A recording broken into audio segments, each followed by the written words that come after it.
Welcome to Dory Cote on Shamanism, a weekly podcast that explores one theme in shamanism throughout each month. Get comfortable, have a seat, and let's get started.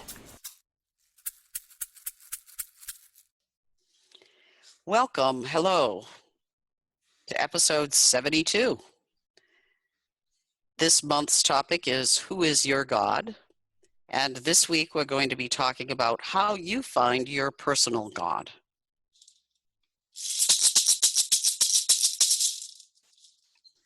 Dory, some people have sayings like, the forest is my church, or fishing is my spiritual practice. How do those beliefs seriously fit into your topic for this week? Well, you see, as we have been talking in these last 3 weeks, I hope people have come to understand that I believe that each person has their own God. Each person has their own understanding of who or what their God is and how they connect with that God. So when somebody says to me, my church is in the forest, or they say, fishing is my spiritual practice, or going out on the ocean and feeling the wind blowing on my face is where I find my God, then I say to them, hello, great. Yahoo! That is wonderful, because you have something that is opening your heart, that is helping you connect with the mystery of life. If you're a person who goes out by his or herself to the river or to the stream or to the ocean with a fishing pole, and you're in a place of tremendous peace and harmony with all beings, the river running, the breeze on your face, the mosquitoes biting you, reminding you that you are in a body and there are other beings living on this planet with you, then hallelujah. That is all you need to do to culture a spiritual belief system. If you're a person who goes out and walks in the woods and feels peace and harmony and an understanding of life on earth, then great. You're connecting with your God. Your God is that place, that space that you experience in your heart when you go out there and you feel really well. You feel connected to your body, your mind, and your spirit, even if you aren't aware that your spirit is playing a huge role in how you're experiencing that time out there in the forest. That can be your God. That can be your church. It's okay. Who am I or someone else to judge that that is not good enough for you? I remember, I don't know why I'm being called to tell this tale, but quite a few years ago when I was early in my shamanic practice, a friend of mine asked me to do some journeying with her stepfather, who was had a stroke and was in the hospital and was really sort of at death's door. And I won't go into the whole long story, but I journeyed with his spirit every day for about, I think it turned out actually to be 40 days, which is kind of mysterious in and of itself. And he eventually died. And the people who knew him thought they knew him. They thought he was a rough, tumble guy who used bad language and really didn't give a flying hoot about anybody else but himself and his trucks and his toys. And that he was a rough, tumble kind of guy. But then, and that was not the spirit that I connected with, however. And I kept saying to these people, oh, he really has an incredibly sweet energy. And, his church is out there in the forest and in the water and in fishing. And he has an incredibly open heart and a deep connection with the spirits of nature.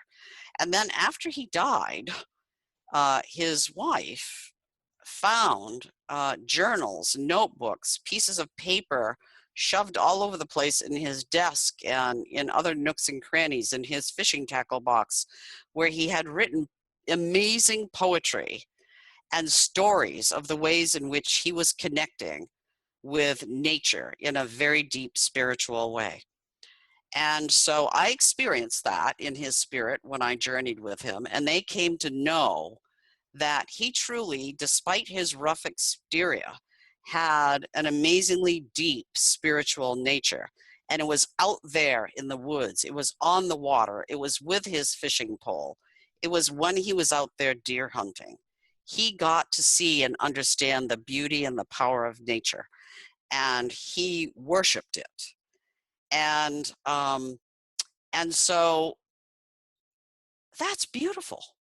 There is nothing more that you need to do, from my perspective, on earth in this lifetime. If you have that kind of depth of spiritual belief, then who am I, or who is anybody else to say that your God is not good enough?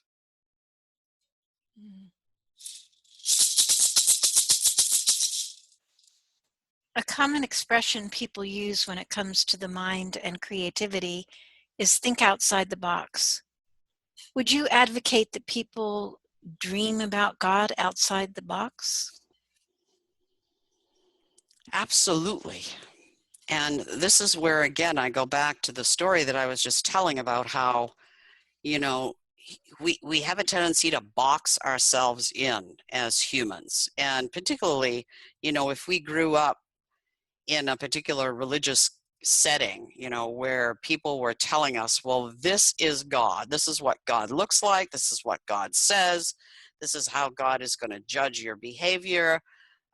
This is what you need to do in order to praise God, and you have this whole outline of rules and regulations and dogma about how to relate to God. And so what happens with many people is they grow up with that, and then at some point they come to a place of discarding it, like, whoa, I don't believe any of that. That is just such nonsense. There's nothing about that I believe in, and so I'm walking away from it all. And then they don't necessarily have something to take its place. And it's their lack of creativity in many cases that does not make space for them to create their own truth about who is their God. And so, for those people, of which there are many, many of us alive on the planet at this time, who grew up in highly religious settings and then walked away from it and said, whoa, I'm done with that. That doesn't really fit into the nature of who I am. So what we have to do is we have to get creative. We have to think outside of the box. Who is your God?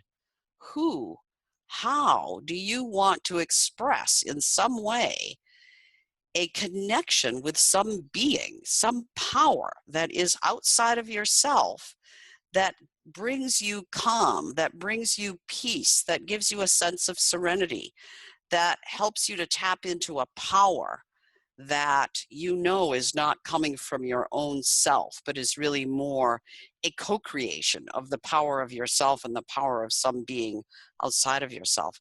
How you choose to do that is truly your own business. It might be something like what I was talking about in another weekly segment of how I went through, a period of time of, a period of the definitely being the night of the dark soul. And it was many, many, many nights. And finally evolving and recognizing I wasn't going to survive this lifetime if I didn't have some source outside of myself that I could relate with.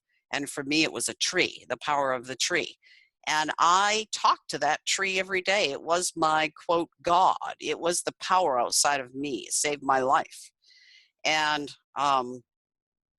so each one of us has the capacity to do that, to create some belief system that is outside of ourselves, that is powerful beyond our belief, our understanding, and create our own belief system, and stand up for that belief system. Don't let somebody else judge it.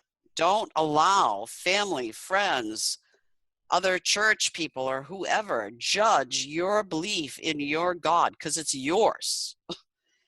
It is yours, and that's all you have to have that loving, compassionate, powerful connection with some being outside of yourself. It could be a bumblebee. It could be a tree. It could be the sky. It could be the wind. It could be the feeling that you get when you dance. It could be the feeling that you get when you sing.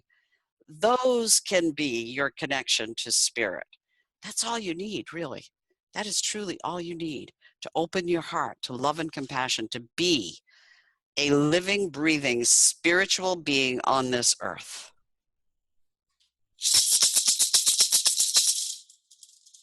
What do you think people mean when they say they have faith in God, particularly when many of us don't have a personal God in which we believe? Well, again,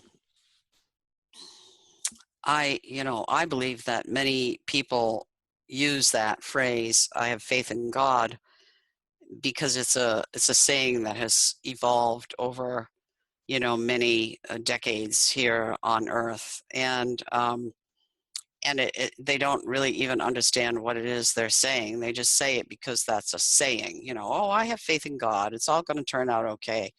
And they don't really understand what it is they're saying. So when somebody uses that phraseology, it's really important for them to understand, well, who is your God? You have faith in God, but who is God? Who is your God? Who do you have faith in? What force of nature, what force of life do you believe in, that you have this faith that all is going to be well, that everything will turn out well, that your beloved is not going to die, or your illness is going to be cured, or whatever. What causes you to say, I have faith in God? Stand up behind that. What does that mean? And don't just give that phraseology lip service, because it really is meaningless unless you truly understand, who is your God? How do you know that your faith in the power of your God is going to inform your day, inform your wellness, inform the wellness of somebody else?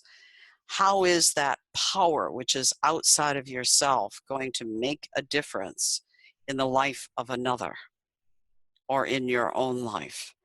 So, that's my take on faith in God, is that, for many people, it truly is just a phrase that has nothing behind it. And in order for it to really have some meaning, you have to have your own personal understanding of what you mean when you say, I have faith in God. Do you have anything else you would like to add to this topic at this time? I would like to just say in closing, since this is the last week of this particular topic, that I encourage everybody who's listening to this podcast to really explore this topic deeply in their own heart, about who is your God, and how do you connect with your God? How do you express your belief? How do you honor the presence of your God? How do you call on your God for assistance? How do you express your love and compassion through your belief in your God? Those are all really the things that we, as responsible adults on the planet at this time, need to be exploring in order to be able to ameliorate the things that are happening, such as wars because of different belief systems, or also to open space for compassion and understanding of other people's beliefs, because we are each unique, and we may actually all each believe in a unique God, and that is as it is. Thank you. Thank you.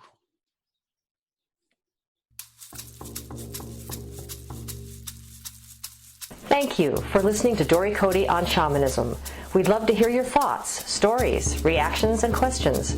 Come on over to dorycote.com and join the conversation. And tune in next week for more on this subject, or next month for a new subject. You can subscribe to this podcast in iTunes or sign up on dorycote.com to receive notices when the podcasts are posted. That's Dory, D-O-R-Y, and Cote, C-O-T-E.com. Drumming and rattling by Dory Cote and Terry Morgan. Technical assistance and audio production by JillHackett.com. And this is Susan Savelle, wishing you many blessings in your life. We hope to have you join us next time.